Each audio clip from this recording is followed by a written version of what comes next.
Alright guys, back with another video. So this is from the CBC Watcher, and it's another clip of Larissa Waller, who is a really good commentator. She appears on CTV sometimes, and he says Larissa Waller on Carney, Poilievre in Alberta, and quote, "And so when you have Mark Carney, which Mark Carney are we going to get today? Are we going to get the Mark Carney who wrote the book Values, who's an environmental zealot, who's frankly doesn't like Canadian oil? Or are we going to get the Mark Carney who sort of softened his stance a little bit, but definitely not enough?" And Pierre will excel in explaining these to the voters and explaining why his advocacy and his seat in the House of Commons is crucial to balance Mark Carney's environmental activism.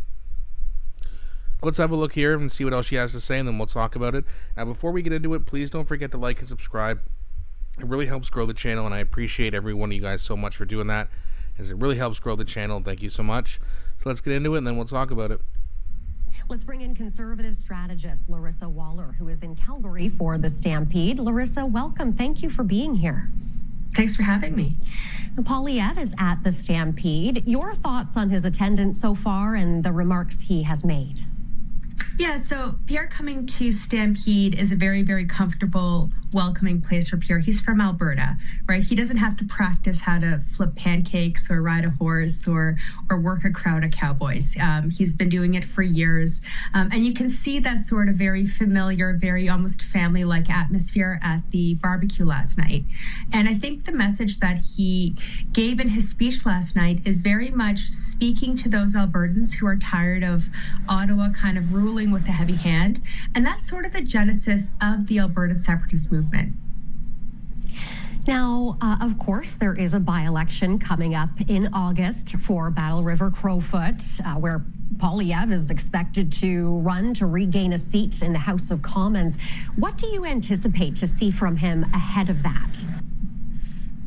I think he's going to really show that he's working to win that by-election. I think he's going to spend a lot of time knocking on doors, speaking to locals, and really integrating himself into the community. Because while he's from Alberta, he's not from that riding. So he has to show those voters that he's their guy.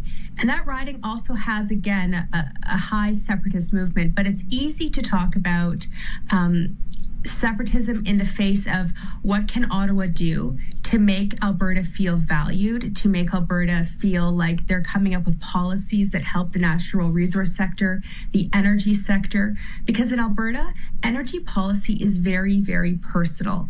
And so when you have Mark Carney sort of, which Mark Carney are we going to get today? Are we going to get Mark Carney who wrote the book Values, who's an environmental zealot, who frankly doesn't like Canadian oil? Or are we going to get the Mark Carney who sort of softened his stance a little bit, but definitely not enough, right? The voters in this by-election, they know the details of what does it mean to repeal Bill C-69? What does an emissions cap mean to me? These are very personal feeling policies, and Pierre will excel in explaining these to the voters and explaining why his advocacy and his seat in the House of Commons is crucial to sort of balance Mark Carney's environmental activism.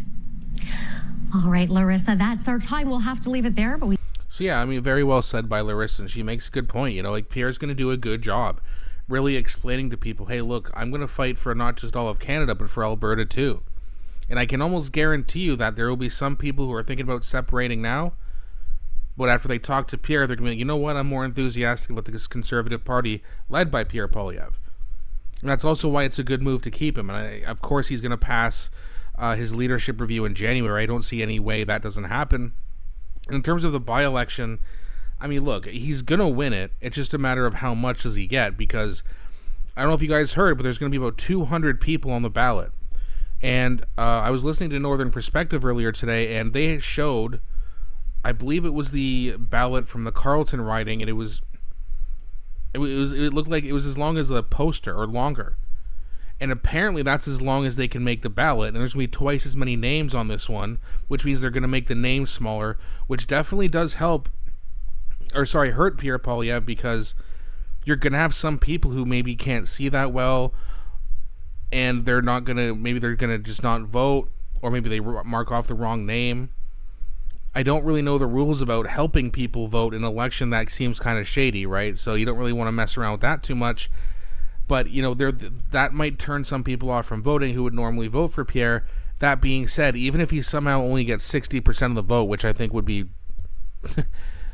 I don't even think he'll lose that many votes, but let's just say for the sake of argument he only got 60% of the vote. He still wins the riding easily, but he's probably going to get somewhere in the 70 to 80 percentile mark at least. So he's going to get back into the House of Commons and he's going to be slamming Mark Carney. He thought Andrew Scheer and all the rest of the Conservatives did a good job, and I feel like they did. Pierre's the leader. Pierre's the best thing the Conservatives have going for them right now, and the reason I say that, even though he's like, well, he lost his election, he lost his own riding, how could you say that?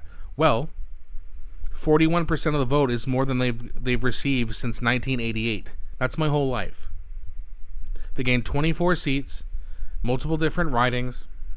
He got Justin Trudeau and Jagmeet Singh to resign. Like, the Liberals won by throwing multiple Hail Marys here. That was the only way they could beat Pierre Poilievre. They knew it. They got lucky. That was an anomaly. That's not how generally the elections go. The NDP usually doesn't collapse like that. It's not going to happen again. They've never had as low as 7 seats before, and they've had as many as 103. Now, they're not going to get to 103, but I would imagine they're going to be well into the teens, maybe even the 20s by the time the next election comes, which is mostly going to take away ridings from the Liberal Party. Because a lot of those ridings that flipped Liberal because the NDP crashed, like Hamilton Centre, the NDP is likely going to win that one again. It would be great if Hayden Lawrence and the Conservatives could take it. I actually should contact Hayden Lawrence maybe for an interview, and also to help him go door knocking the next election, because the thing about Hamilton Centre, and this is when I knew we were in big trouble, at least in this riding. When I went to vote, it was like maybe 4 o'clock, just before 4 in the afternoon. There was no one else there in the local high school. It was just me, and I'm like, oh, wait, are we going to get low turnout? Because low turnout is bad news for the Conservatives. The people who always vote are always going to show up and vote, and they're usually older. We didn't do a good enough job of getting the younger people to vote, and I fully intend on helping. And again, that's partly my fault. I could have done more. So I'll definitely be contacting Mr. Lawrence soon to see what I can do for him, or even the local EDA, and see, what can I do, especially as we get closer to the next election, whenever that is, hopefully sooner rather than later. But let me know what you guys think. And again, sorry I'm cutting this video short. I'm losing my voice. I'm struggling to continue to make this video here, but I want to know what you guys think. What do you think about what Larissa Waller said? She's really smart. And also, what do you think? How much of a percentage is Pierre Poilievre going to win, or win by, in the Battle River Crowfoot by-election on August 18th? Please let me know. Don't be shy. I really enjoy engaging with you guys. And also, please don't forget to like and subscribe. Really helps grow the channel. Thanks so much for watching, and I'll be back shortly with a new one.